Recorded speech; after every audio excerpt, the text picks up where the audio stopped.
All right, I'd like to invite everybody to join me for a little 49ers postgame. Postgame and Damon returns after 49ers and Denver Broncos on Saturday to get you ready for that, and a special podcast series, which is trying to make the case that Roger Craig absolutely belongs in the Hall of Fame. I'm very happy to welcome in Marc Adams. You know him from 49ers work all around the internet. You can find him just about everywhere, and it's good to see you, Marc. How you doing, man? Hey, Damon, thanks for having me. Great to see you. Yeah, it's good to have you. And I'll tell you, you are on a subject that, to me, it's amazing that it remains a subject. I think Roger Craig is a Hall of Famer. I know you just did a 4-part podcast series, which is available now. It's been a passion project of yours. Tell me a little bit about it and where people can go and download it and start listening to it this weekend. Well, you can go onto YouTube at 49ers Camelot. Or you can listen wherever you get your podcasts, wherever you listen to your audio versions of podcasts, you can find it there. I'm at 49ers Camelot on Twitter, and so you can go there. You can find links to it. So really, you can find it anywhere. This podcast involves a lot of people, and it's not actually finished. We released the podcast, sent it to the Hall of Fame voters, but right now, as we speak, there are several people behind the scenes, including some people at Eddie DeBartolo's office. Matt Mayoko is doing some work. Joe Montana, Ronnie Lott. There are a lot of people doing behind the scenes work, reaching out to voters, reaching out to players who played against Roger Craig to get video of them endorsing Roger for the Hall of Fame. So we feel like we have made and are in the process of making a really good case, and that he has a good chance on Tuesday to get the number of votes that he needs. In your mind, what's been the roadblock to this point? Why isn't he already in Canton? Well, we've talked in the podcast series, Larry Krueger talks about how he hasn't had Bill Walsh to advocate for him, the fumble from the NFC Championship game against the Giants, that people still hold that against him, and then the fact that he had to play in the shadow of Jerry Rice, the statistical hog that he was, and that's going to hurt anybody's stats. But when I talked to the Hall, we did a session where there was just media, and 3 of those media members are Hall of Fame voters. And so when I asked them, they seem to echo the same thing, that there's been so much time that has passed, and there are newer voters coming in that some of them just don't really know who he is. And so they've had to look at numbers alone. And if you just look at rushing numbers, then, and that's all you look at, then you might be underwhelmed. But Roger Craig did that receiving thing as well, like what we see Christian McCaffrey do today. Roger Craig did it before anybody. And not only that, but the impact that he made on those championship teams can't be overlooked. That's huge. You can't tell the NFL story without including Roger Craig. And so with these younger voters, they just don't know that story.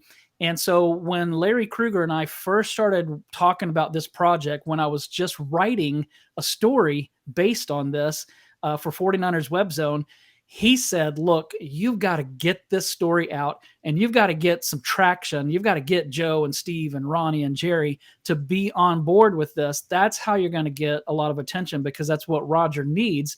He needs to be put out in front of voters again. And those Hall of Fame voters that I talked to kind of echoed the same thing. They said people have kind of forgotten about him. And so we need a project like this that's going to remind them of the impact he made. I think that you can't tell the story about the development, obviously, of the Niners dynasty, but beyond that, and what I think should be the tiebreaker for Roger Craig, Marc, is simply this. You can't talk about the evolutionary growth chart of what a running back was and what a running back is today without Roger Craig being somewhere in that evolutionary step. He is a part of the game's development. And to me, more than anything else, that should be the tiebreaker for anyone who is looking at his numbers and don't understand the context of the team and the time, which have changed radically from what we see now. Right. Yeah. Steve Young said that if you look at today's NFL running back, the days of the I back are being phased out. You have Derrick Henry and a few of them that are kind of on their way out. And once this transition takes place, we're going to be looking at backs that are only the McCaffrey types. But that started with Roger Craig. And what Steve said is that the NFL and the Hall of Fame need to pay that off and get him in, because he truly changed the way that teams employ running backs. And Ronnie Lott said that John Madden told him that whenever you're the first to do something like the 1,000,000, that's Hall of Fame worthy right there. So, there's plenty of arguments in favor of him being in. It's interesting that we have just spent an entire summer watching people debate through salaries and contract extensions what the real value of a running back is. Yet at the same time, everybody maintains that a quarterback's best friend is a really good running back. And they don't go to tight end. They don't go to wide receiver. The running back still is in charge of that cliche. We live, Mark, in an age of contrarians.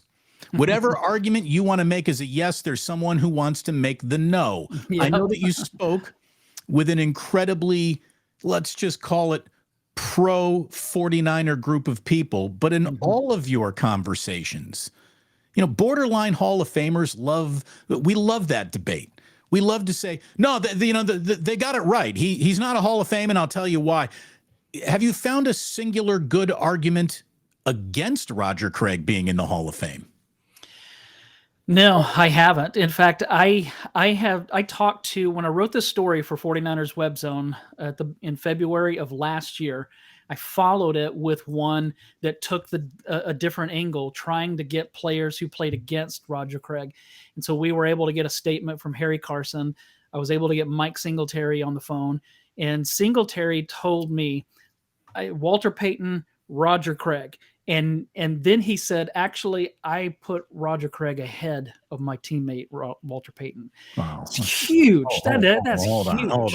Hey, I know you're a Bears fan, but that's what Singletary said to me. So I know that's hard to stomach, but hey.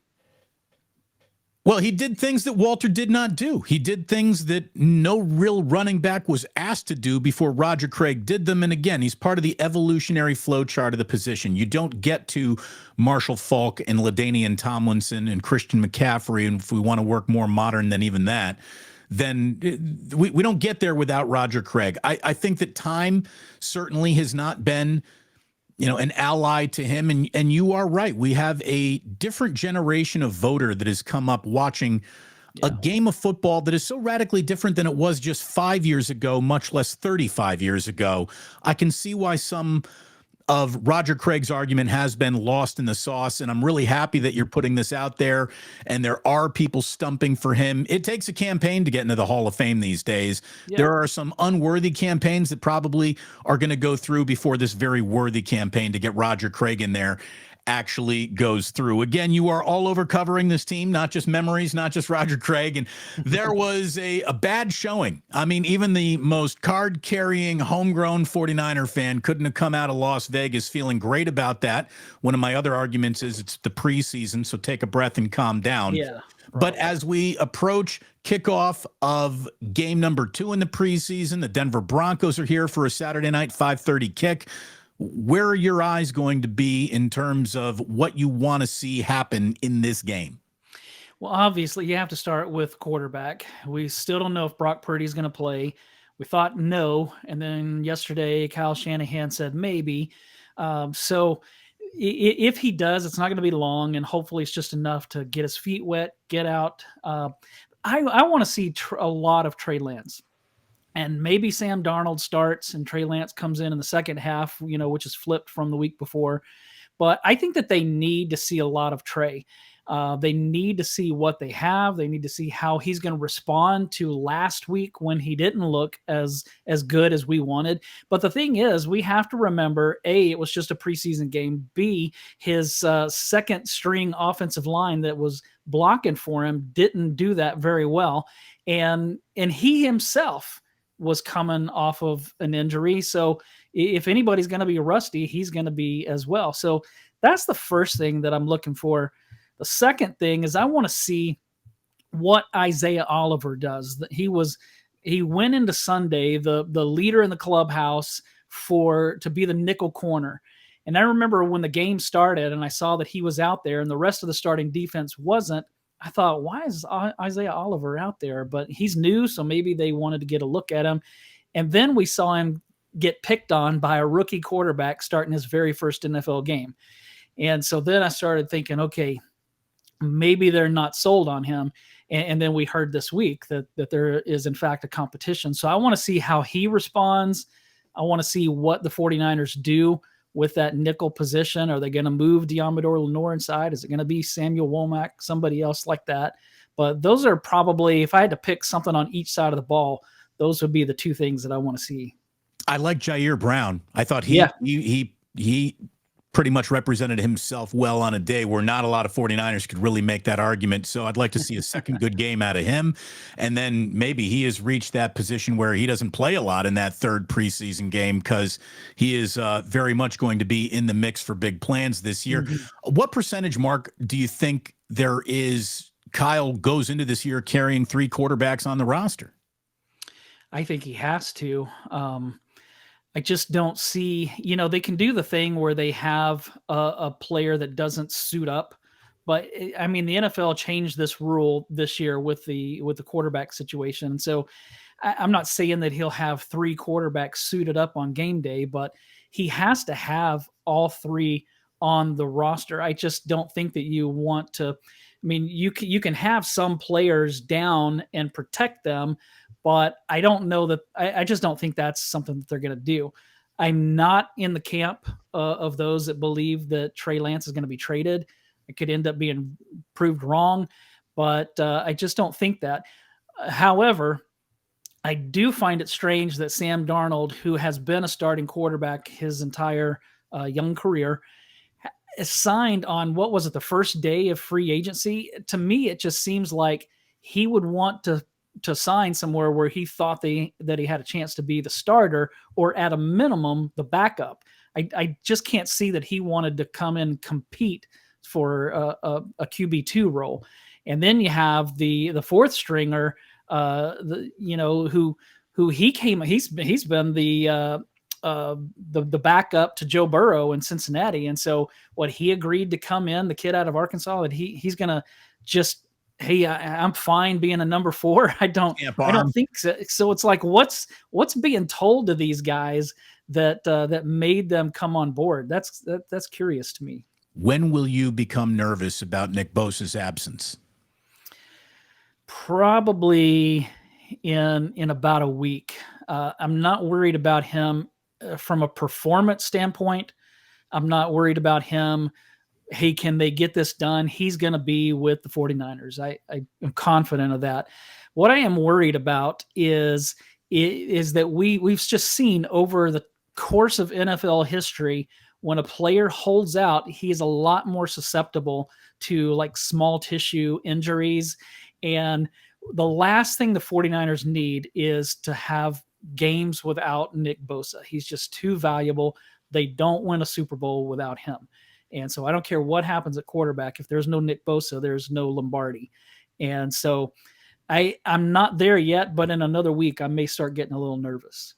Marc Adams covers the 49ers very, very well for 49ers Webzone. You can follow him, of course, on Twitter. What is it? At 49ers Camelot. It's right there on the screen. Just read that. Yep. Your YouTube channel is 49ers Camelot. There you go. You click subscribe. You get on Marc. It's nice to have a reasoned, actual person who knows what they're doing talking about this team. Thank you very much for joining me today, and I wish you the best of luck with the podcast series. I'm going to download it and give it a listen. I can't wait to hear what everyone has to say about a player, Roger Craig, who, again, you can't tell the story of the 49ers without him. And if you're important enough to be in the ultimate definitive 49ers story, almost to a man, that shows that you are worthy of Hall of Fame inclusion. I mean, If we sat around to talk about the story of this team, everyone we talk about is in the Hall of Fame. It feels like there's one missing, and hopefully you have created a part of the missing puzzle piece that'll allow everyone in the Hall of Fame to finally put Roger Craig in Canton. Marc, thanks very much, and let's chop it up Damon. again soon. Let's talk some more 49ers real soon. Yeah, let's do it. It was fun.